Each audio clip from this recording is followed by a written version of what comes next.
Hi hello അസ്സലാമു അലൈക്കും. Welcome back to my YouTube channel. നിങ്ങൾ കേട്ടുന്നുണ്ടോ? ഇതെന്താണാവോ ഇത്രക്കാല സാധനങ്ങളെല്ലാം ഇങ്ങനെ നിരത്തി വെച്ചിന്? വേറൊന്നുമല്ല, ഇന്നിവിടെ ഈത്തപ്പഴ ലേഹ്യം ഉണ്ടാക്കുകയാണ്. അപ്പം ഇതൊക്കെ എന്തൊക്കെയാണെന്ന് പറയാം. വെല്ലം, നിലക്കടല, അണ്ടിപ്പരിപ്പ്, ഉണക്കമുന്തിരി, ബദാം, മിൽമ നെയ്യ്, കോക്കനട്ട് ഓയിൽ, കൽക്കണ്ടി, എള്ള്, പിന്നെ ഈത്തപ്പഴ കാണുന്ന ഇതിപ്പോൾ ഒരു ചാക്കിൻ്റെ പകുതിയുള്ളൂ, പകുതി വേറെ ഉണ്ട് എറിഞ്ഞുകൊണ്ട് വെക്കുന്നത്. അപ്പോൾ അതിൻ്റെ ഇടയിൽ ചെറുതായിട്ടൊരു വീഡിയോയും എടുത്തു. പിന്നെ വെല്ലം ഒരുക്കി വെച്ചിട്ടുണ്ട്. അപ്പോൾ അടുപ്പത്ത് നിറക്കി വെച്ചതേ ഉള്ളൂ, അതാ ഇങ്ങനെ പുക ഇങ്ങനെ കാണുന്നത്. പിന്നെ ഒരുപാട് ഉണ്ട് തേങ്ങ ചിരണ്ടുന്നു, തേങ്ങാപ്പാലെടുക്കുന്നു. അങ്ങനെ തേങ്ങാപ്പാലെല്ലാം എടുത്ത് കഴിഞ്ഞു. ഉരുളി അടുപ്പത്ത് വെച്ചു, ചോപ്പറിലിട്ട് ചോപ്പ് ചെയ്തെടുത്തു.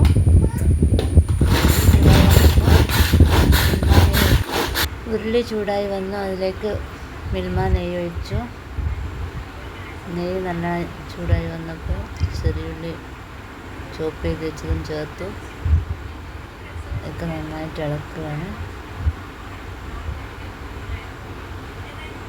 ഇനി ഇതിൽ തേങ്ങാപ്പാലെടുത്ത് വെച്ചത് ചേർക്കണം. തേങ്ങാപ്പാലും ഒഴിച്ചു ഇളക്കുകയാണ്, ഇളക്കിക്കൊണ്ടിരിക്കുകയാണ്. മധുരത്തിനായിട്ട് വെല്ലം ഉരുക്കിയതും പിന്നെ കൽക്കണ്ടിയും ചേർത്തു.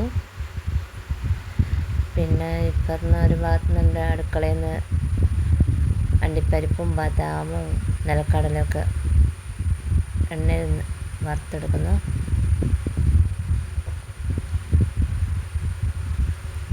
ഇപ്പോഴത്തെ ഒരു ഭാഗത്ത് നിന്ന് ഈത്തപ്പഴലിട്ട് ഒക്കെ നന്നായിട്ട് ഇളക്കിക്കൊണ്ടിരിക്കുകയാണ്.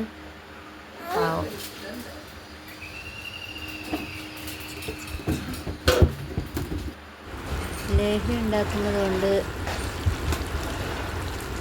അമ്മായിയും ജാസ്മിനൊക്കെ വന്നിട്ടുണ്ട്. അവരും ഉണ്ടായിരുന്നു അമ്മാനെ ഹെൽപ്പ് ചെയ്യാൻ. എള്ളൊക്കെ ഇട്ടു. ഇടുന്നതൊന്നും വീഡിയോ എടുക്കാൻ പറ്റിയില്ല. ഇടുന്നതൊന്നും ശരിക്കും പറഞ്ഞാൽ സമയത്ത് നമുക്ക് വീഡിയോയിൽ എടുക്കാൻ പറ്റുന്നില്ല. ഇട്ടതിന് ശേഷമാണ് ഞാൻ ഓരോന്നും അതിൻ്റെ വീഡിയോ എടുക്കുന്നത്.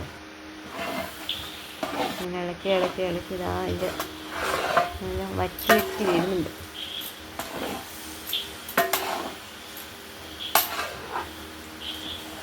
അതിൻ്റെ ഇളക്കലാണ്, അടി പിടിക്കാണ്ട് ഇങ്ങനെ ഇളക്കിക്കൊണ്ട് നിൽക്കണം, അങ്ങനെ കൈവിടാണ്ട്.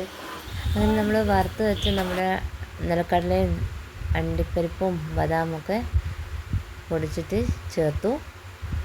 ഒക്കെ വീണ്ടും നന്നായിട്ട് ഇളക്കാണ്. അങ്ങനെ ഫൈനൽ സ്റ്റേജിലെത്തി. അങ്ങനെ ലാസ്റ്റ് എന്ത് ചെയ്തു, നെയ്യിൽ ചെറിയുള്ളി വറുത്തിട്ട് ചേർത്തു. ഒക്കെ വീണ്ടും നന്നായിട്ട് ഇളക്കുകയാണ്. ശേഷം എല്ലാം റെഡിയായി കഴിഞ്ഞു. 2 വട്ടച്ചെമ്പിലേക്ക് ഇത് വീണ്ടും മാറ്റി.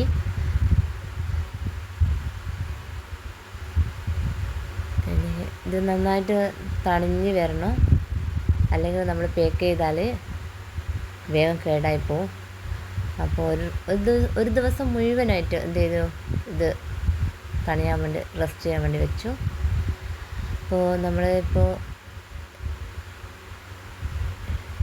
ബോട്ടിലൊക്കെ വാങ്ങി കൊണ്ടുവന്നു. എല്ലാം ഇങ്ങനെ പാക്ക് ചെയ്ത് കൊണ്ടിരിക്കുകയാണ്. 500-ൻ്റെ ഉണ്ട്, 1 കിലോൻ്റെ ഉണ്ട്. ഇതിപ്പോൾ 1 കിലോൻ്റെയാണ് തൂക്കുന്നത്. പിന്നെ ഇനി അടുത്തത് ഇത് 500-ൻ്റെ. ഒരുവിധം എല്ലാം പാക്ക് ചെയ്ത് കൊണ്ടിരിക്കുകയാണ്. അപ്പോൾ ഇനി ആർക്കെങ്കിലും വേണമെന്നുണ്ടെങ്കിൽ നമ്മളെ കോണ്ടാക്റ്റ് ചെയ്യാവുന്നതാണ്.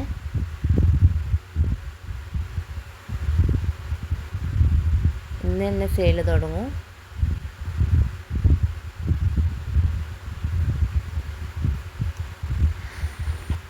അപ്പോൾ നമുക്ക് മറ്റൊരു വീഡിയോയുമായി വീണ്ടും കാണാം. ബൈ.